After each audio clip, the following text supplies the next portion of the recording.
Welcome to CRE Fast 5, where we detail hot topics in commercial real estate in 5 minutes or less. I'm Carly Iacono, and tonight we are talking about what's next. We are obviously still in the middle of a pandemic. Don't want to lose sight of that. So I am going to recap a few things from last week that you should be focused on right now, but it is important to start thinking about where we're going after this. Some states are already starting to reopen, so this will end one way or another. So we do need to be forward thinking as well. If you are a property owner currently, continue talking to your tenants, continue negotiating with them. Don't just expect them to pay May rent because they may not.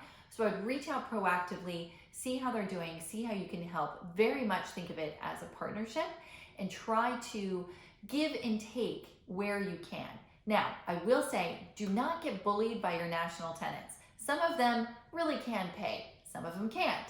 So take this on a case-by-case basis, but don't feel like you have to give free rent unnecessarily, and don't feel like some of your smaller tenants don't need help when they really may. So case-by-case basis. Okay, here's some food for thought for where we're going. The first thing I want to touch on is our use of space. So there is definitely this focus on protecting personal space. And this is going to affect all parts of our industry: office, apartments, common space, retail, everything you can think of. So let's just throw out some ideas right now.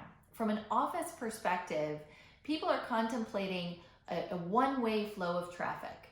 They're looking at maybe more square footage per employee, or possibly having less employees in the building at the same time. There's conversations about HVAC systems and the cleanliness of the air recirculation. So understanding how and when your employees are going to be able to come back and under what circumstances, it's good to start planning now, no matter how big or small your company might be. Now on the retail side, it's a lot of the same issues. It's how do you create a safe shopping space that allows people to social distance if they want to and still have a pleasant experience. How are your dressing rooms laid out? How is the traffic between the aisles going to go? How are we going to interact with the product? Well, really trying not to interact with a stranger who's coughing that you don't know.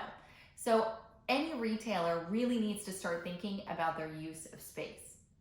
The next thing we want to talk about is the acceleration of e-commerce. Now, this is kind of a given, it was already happening, but what I think is really interesting, it's just not all e-commerce. We have seen a tremendous focus on curbside pickup and drive-throughs. Now, curbside pickup is it's not new, but it is new in how quickly it's taken off. So I think the omnichannel experience is going to be much more of the conversation than just e-commerce. So tenants, let's say like CVS, already doing very well, obviously in the middle of the pandemic, but they have bumped up their next day shipping from stores. So they are very effectively competing with Amazon, who's had some issues with their next day shipping. So there is a need for brick and mortar locations to control that last mile distribution effectively. At least that's what we're seeing right now. Also, it will be important to control the supply chain. Again, Amazon has really dropped the ball, not being able to fulfill goods, having a 10 to 15 day shipping time on some items that are considered pretty basic. So this is opening up the door for other companies to sort of jump in and say, we're here. We're here, consumer, to get you your everyday goods, to be your reliable source. So we will see an increased, of course, focus on e-commerce as less people want to interact, but we're also going to see an increase on curbside pickup and then delivery, quick local delivery, and of course, the drive-through will continue to be a huge intrinsic value in real estate. The last thing I want to touch on for today is our brand identity. So for so long, brands have tried to be the next best thing, trendy, cool, hip, best experience. I mean, just 2 months ago, we were talking about nothing but experiential retail. Now that's shifted, and the message is really going to be safety, partnership.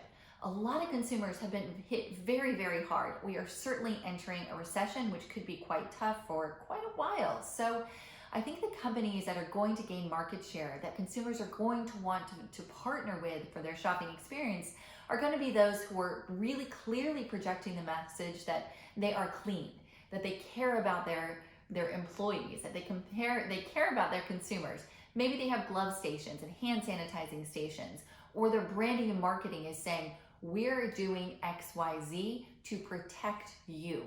Because above all else, everyone's going to be a bit tentative when we reemerge, so to speak.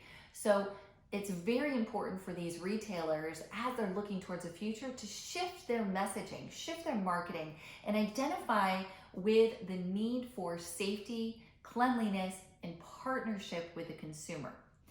I think if you see these three trends, that's definitely going to be a company that you're going to want to watch. If you see business as usual, no change, it could be a problem long term. This is constantly evolving, really interesting time right now. Make sure you tune in weekly for new ideas. That was CRE Fast 5. I'm Carly Iacono. I look forward to seeing you again soon.